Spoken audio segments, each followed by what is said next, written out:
And hello, welcome everyone to our live coverage of a very dramatic and emotional event taking place this evening down in Boonville, a little bit to our south. It is the return of U.S. Army Private Harland Hennessy. In a nutshell, he was in World War II, 1942.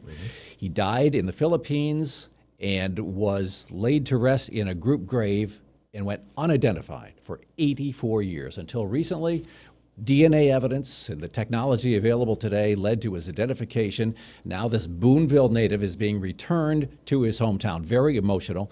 Brian Ashley's with us tonight. He needs no introduction to most of us, but he's a 7 News alum, former executive director of the Fort Drum Regional Liaison Organization, or Advocate Drum, as it's been known more recently. And for those who don't know it, he's an avid military history buff. Especially World War Yeah. II, Yeah. mostly in the European theater, because that's where my father served. But my father-in-law served in the South Pacific, so I also have a very abiding interest in what went on in the South Pacific. And there's been a lot of focus on what's gone on in the South Pacific, and movies and books in recent years. Unbroken was a very emotional book written about a guy who survived being a prisoner of war there. Of course, famous movies like The Bridge Over the River Kwai and things like that. You lend a real authentic realism to the stories that went on for Allied soldiers in the South Pacific. Yeah. This is an interesting one. This is one of those things you hear about. It happens somewhere else. Someone's remains are identified in Hawaii, and they're brought back to someplace else. But this is really close to home. I mean, yeah, Boonville might be a few miles down the road, but this, I think, is a very emotional and a very, much a North Country story of a young man who went to war at 24 and gave his life for this country and never returned home until now. Yeah. Ashley, let's take a look at what we're going to see, the procession. So the procession with Private Hennessy is en route from Rochester to Boonville. And we have a live camera in Boonville tonight. And so there's the private during his service, all too brief, of course. But we do have a camera stationed in downtown Boonville, and we're going to see the procession as it arrives from Rochester en route into Boonville. And there it is right there. You can see some of the crowd has gathered at a big banner. And we're told that the procession probably is in the neighborhood of 8 minutes out as we speak right now. So it's going to be a large procession, I gather, with a lot of people, organizations, and groups coming out to pay their respects, and very fittingly so. For someone that probably 99% of them didn't know or wouldn't have known, because he certainly outlived his contemporaries. And these may be the grandchildren of World War II veterans in Boonville who are coming out, and that's a great sign that they're coming out to show respect for someone, like I said, they may never have known. But his memory certainly lived on there. His the VFW there is named after him. Yeah. And so all of the mystery perhaps surrounding, Harland is now all being filled in now, and they're getting a re-education about how important his service was to this country. Yeah, and the emotion for that VFW post, those members have always known the name of the post all these years. I don't know when it was named that, but it's obviously been a long time. And now it's got to be a little bit mind-blowing for him to be returning home where he is a namesake exists. I get it, Jeff. It probably maybe completes them. They've had this name attached to them, and now that he's actually going to be home, will sort of complete the circle for, I think, those VFW members and for the community. A long lost son who unfortunately is returning, his remains are returning, but still it brings the circle to a full closure, I think. Brian, set the scene for us for what was happening in the Philippines as he served there, and of course it was in the infancy of the U.S. involvement in the war. Well, of course, December 7th was the entry of the United States into World War II with the bombing of Pearl Harbor. The next day, the Japanese attacked the Philippines and eventually overwhelmed the Allies there and forced most of the Allied soldiers into an area called Bataan. It's a peninsula right across Manila Bay from the city of Manila. And once they were captured there, they were forced on a long hundreds and hundreds of mile march to a prison camp called Cabanatuan. And the The Japanese were quite ruthless. The soldiers of the time were not willing to help a soldier or a Filipino collaborator who fell down. They would shoot them. They didn't give them any food. Thousands died on the march from Bataan. It was called the Bataan Death March, all the way to Cabanatuan prison, where they were housed in terrible conditions and had little or no food, very little medical care. And so the conditions that they went from on the march into the prison was almost like going from the frying pan into the fire. Mm-hmm. And if you watched the bridge on the River Kwai, you probably saw the conditions that these people lived in and under, with brutal overseers and with little or no interest in the health of or the survival of their enemies. Yep. And of course, there was a large number of U.S. troops involved in that march and the whole station, but a much larger number of Filipinos. Oh, yes, a lot of Filipinos, thousands of Filipinos. And again, the Japanese didn't really care what color your skin was. If you were a member of the enemy, mm-hmm. you were in their crosshairs. And this war was thrust on the U.S. in very sudden fashion. Yeah. In December 1941, and so we were not prepared to defend the Philippines. No, I think it was one of those things that people had hinted at. There might be an attack. The Japanese were being kind of boxed in, and they really wanted to flex their muscle, and they thought by taking out the United States naval forces in the Pacific that they could gain control. But the fight at Midway, which happened just a few months later, mm-hmm. Really, I think, sealed the Japanese effort to try and push further. About 6 months of Japanese domination in the Pacific, and then suddenly the Battle of Midway, and things took a turn. The Japanese were very dominant on land, and especially in the Philippines, and they had to endure all of the hostilities that the Japanese were willing to perpetrate on them. Mm-hmm. There was, like I said, there was little food. They weren't going to give them medical care or house them properly. And then one by tens, by hundreds, those soldiers started to die. And unfortunately, one of those was Harland. Yeah. Well, surviving the march would have been a miracle in itself. Miracle. Then the conditions, as you described, very brutal. And there was this disease called beriberi disease that got a lot of them. And that was basically a vitamin deficiency.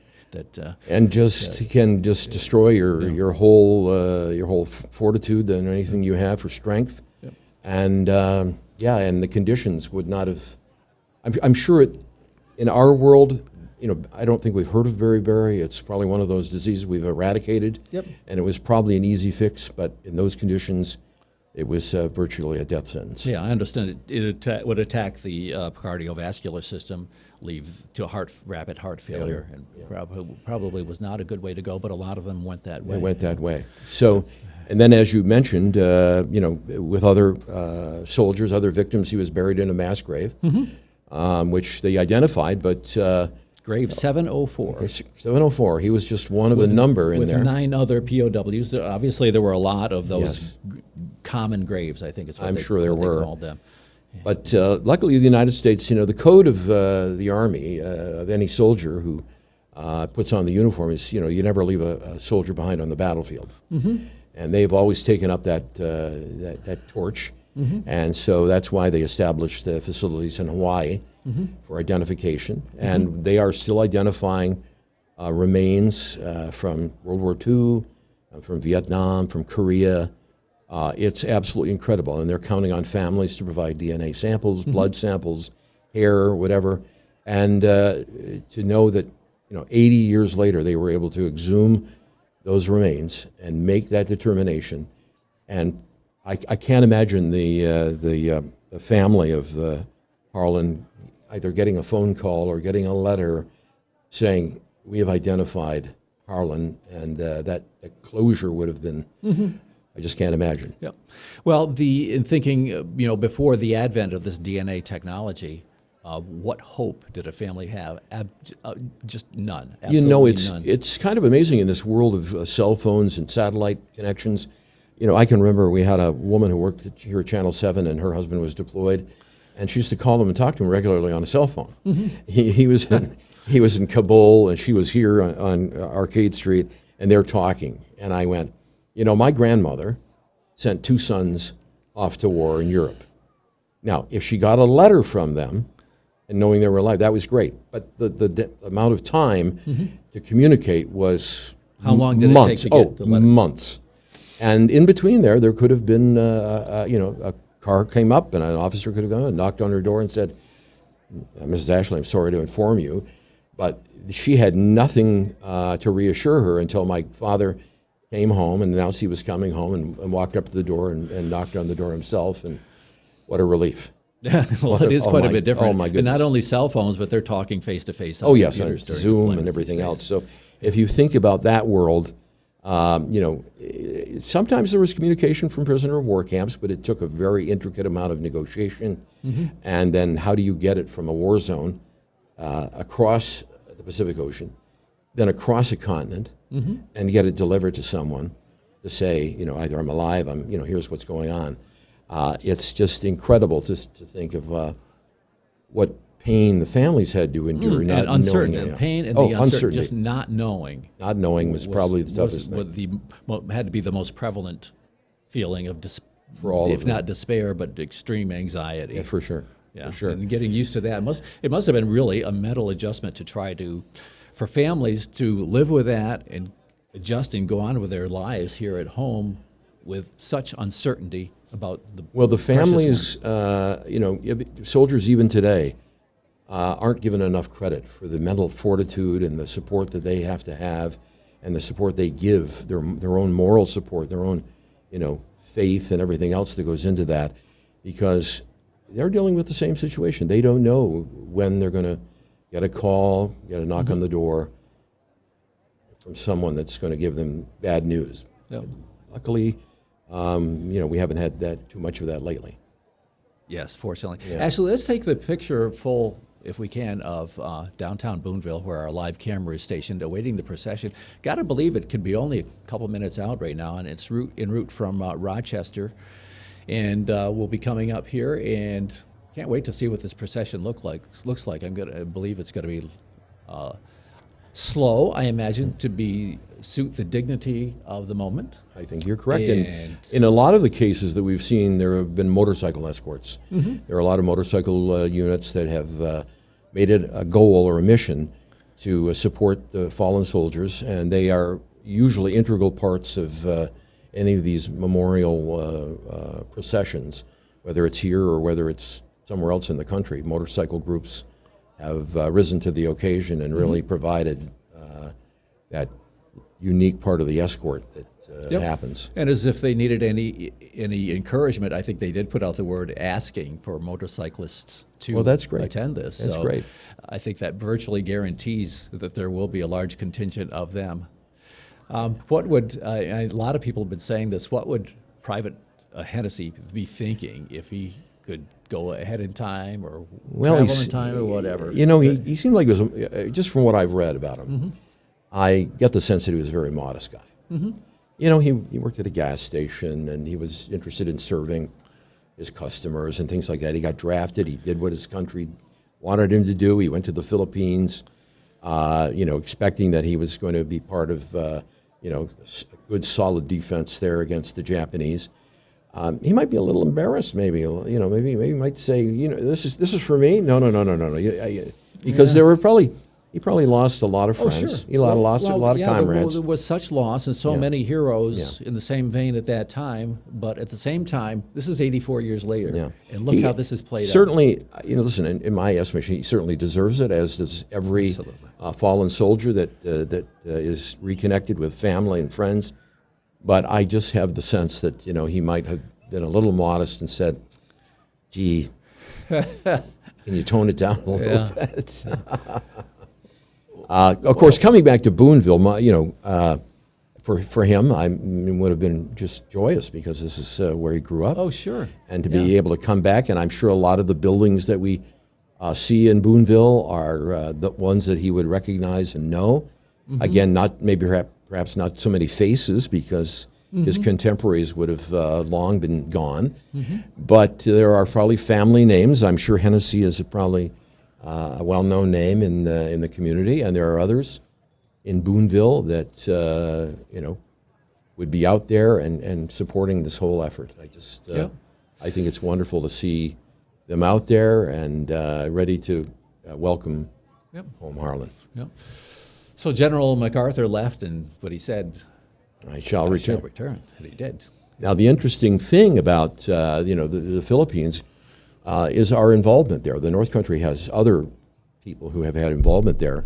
Ensign George Cox, who many people in the North Country will know. George Cox was quite well known after he came back from the war, but he was on a PT boat that helped to carry MacArthur to Australia. So we have another connection to that famous incident of MacArthur leaving the Philippines. Yeah, and here we see the procession is arriving. So, Brian, feel free to keep talking. It gets good stuff. Well, it's just one of those things that these people go off to war. Sometimes they don't want to talk about it, but many times they come back with great heartfelt stories. And there you can see our motorcycle. There are some of the motorcycles flying the flags and showing their respect for Harlan. Okay, and I think we can say who these are. These are the Patriot Guard Riders of New York. Wonderful. And look at how many of them are, and how fitting that this takes place at dusk, and the lights add a lot of. They certainly do a little ambiance there to the event. Wow! Look at that. Yeah. And I would bet that most of these riders have no idea who Harlan is, but that's not their mission. Their mission is to show respect for any and all members of the armed forces, men or women, who laid down their lives. And it's great to see this showing of support. And you can see most of those motorcycles are carrying American flags, and they are just, I've lost count of how many have come through. Well, there's a lot of them, and the motorcycles are coming first. There are other vehicles, but the motorcycles are coming first, as all other vehicles were asked to follow them in the procession. So it's been about 29 miles, this last leg of the journey from Rochester to Booneville, and they has been traveling specifically at 45 miles an hour, of course, until it reached Booneville, and now it is slowed down. And look at the dignity. And just it's something to see. Yes, it's. I just finished reading a book about the Revolutionary War, and how much reverence was shown to fallen soldiers even then. And of course, George Washington created the Purple Heart for soldiers who were wounded to show the commitment of soldiers who wore the uniform, and for those of us who have parents who wore the uniform. I can't imagine myself as a 19-year-old or 20-year-old signing up to go overseas, but my father did, and many other fathers and grandfathers did, and Harlan did too. The country can only, and you can see people waving the flags, people can only be grateful for those who did that, and people who didn't have to go to war. And now we're paying respects to one who is finally seeing home after 80-some years. Okay, and so the Patriot Guard of New York continues leading the procession coming through Booneville. This is incredible. There is, as we expected, a lot of them. And of course, tonight is just the beginning of what is happening to pay tribute to Private Hennessy, because on Saturday is the community celebration of life with a whole list of events taking place. Right. Yeah. Now we will be going to, I think it's Trainer Funeral Home this evening, and then there will be a ceremony tomorrow. Fittingly, Harlan is not just coming home to Booneville. He's going to be coming home to his parents. He's going to be buried next to his parents in the cemetery there at Booneville. So that's quite a homecoming, family reunion, so to speak. That's just so special. So the Patriot Guard motorcycles just keep coming. They're just no surprise. Right. No surprise. Sometimes some of the motorcycle groups get a bad rap, but when it comes to this, they are stalwart. They are up. They are patriotic and very respectful, and they're there to show how much they support our military. Yeah. So just looking at some of the Saturday events, kind of skimming through because there will be a lot of them, but the location, date Saturday, August 23rd, location, Harland J. Hennessy, VFW Post 55. There you go. There you go. Wow. Park Avenue in Boonville. Open to the public. Everybody is encouraged to come to that on Saturday. And I'm going to guess, just as we guessed there'd be a lot of motorcycles, that there'd be a lot of people out for that event. I would like to think so. So, more motorcycles. But anyway, there will be there's going to be a luncheon buffet on Saturday, and the celebration of life. And we want to mention one of the most dramatic events will be this 3 p.m. flyover. Yes, that's going to take place on Saturday of a Vintage World War aircraft. II 1943 Fairchild PT 26B. Do you know anything about that? I think there was a trainer that was used, but it's of the era, of the vintage. Harland probably would have recognized and known what that plane was if he had seen it. Well, and then there will be opening remarks by the VFW commander, a national anthem, invocation, tributes from family members. You can. That's going to be so dramatic and so emotional. I can't imagine there'll be a dry eye in the house. I can't think so either. Yeah, this is just. And what a unique thing. I mean, I can tell you that having a military unit in our backyard, the 10th Mountain Division, we've always respected all of those men and women who put on the uniform. But when we've seen them come home after being killed in action, it adds so much more. It really kind of invests the area in what they do out there. These young people are our ambassadors. They are, they're our defenders of the Constitution, defenders of our country, and we have great respect for the military, whether they were, killed in action in World War II or in Afghanistan or Iraq. Well, that was a lot of motorcycles, and now it certainly was. But we're seeing some of the rest of the procession. okay.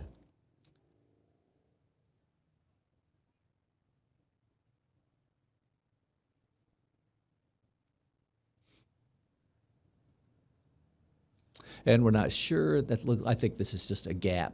I think you're correct. A little bit of a gap in the procession. Other vehicles are behind there. But at any rate, also coming up on Saturday, tributes from family members, as we said, presentation by the Patriot Guard riders, who we just saw. We know that's going to be very emotional. Congressional presentation from Congresswoman Elise Stefanik's staff. Will be there. A couple of Assembly members, Robert Smolin and Assemblyman Kenneth Blankenbush. Okay. So there'll be a lot to see and do there on Saturday. Could be the hearse right there that'd be carrying his remains, and people are waving their flags. So we should say, "Welcome home, Harlan." Welcome home. Welcome home, Harlan. Welcome home, Private. Wow. There goes the hearse there. And I can tell you that he died in a very notorious prison camp in the Philippines. Cabanatuan was known for the ruthlessness of the Japanese commanders, but it was also very significant in that later in the war, the 6th Ranger Regiment in the United States Army conducted a raid and rescued hundreds of soldiers from that camp. Unfortunately, not Harlan. That was a couple of years later, but that name Cabanatuan will ring familiar to anybody who knows people who are POWs in the Pacific Theater. So we saw the hearse pass the remains of the private en route to the funeral home, and but there's still more vehicles in the procession. It's hard to make out what they are. I think that some of them appear to be law enforcement, without a doubt. And some flying flags proudly off of there. Yeah, exactly. Well, it's just that's just a wonderful scene, and for Booneville, just like you said, an emotional evening, and it'll be an emotional weekend as they welcome home Harlan, show him the respect that he was always due. Yeah. All right, we're going to wrap it up. Private Hennessy, Harland J. Hennessy, is home in Booneville to a welcome and all the dignity that he deserved, and still more to come over the next couple of days there in Booneville. It's going to be quite an event. Hope you get a chance to go and see it. If you can. And I'm sure Channel 7 will be covering it extensively, and you'll be able to get an update on what's going on. Ryan. John Moore, thank you very much. Thank you. I really appreciate it. Thanks for watching. Good night. Good night.